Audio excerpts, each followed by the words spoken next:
ಶಿವಮೊಗ್ಗ ನಗರದಲ್ಲಿ ನಡೆದ ಪಾಷಾಣ ಮೂರ್ತಿ ಕೋಲದ ಬಗ್ಗೆ ನಿಮಗೆ ಸಂಪೂರ್ಣವಾಗಿ ತೋರಿಸ್ತೀನಿ ನೋಡಿ. ಇದು ಶಿವಮೊಗ್ಗದ MR ಪ್ರಕಾಶ್ ರವರ ಮನೆಯಲ್ಲಿ ಹಲೋ ಎಸ್ ನಮಸ್ಕಾರ, ನಾನು ಶಿವಮೊಗ್ಗ ವಿಟ್ಪಾಕ್ಷ್ ಮಾತನಾಡ್ತಾ ಇದ್ದೀನಿ. ಈ ವಿಡಿಯೋವನ್ನು ಎಲ್ಲರಿಗೂ ಶೇರ್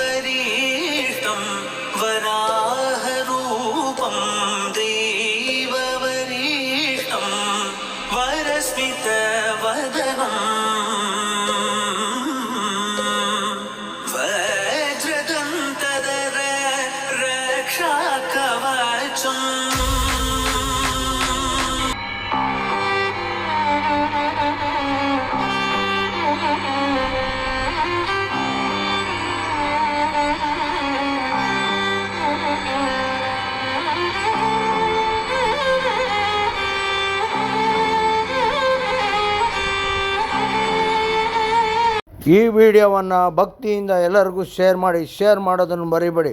ನಮಸ್ಕಾರಗಳು.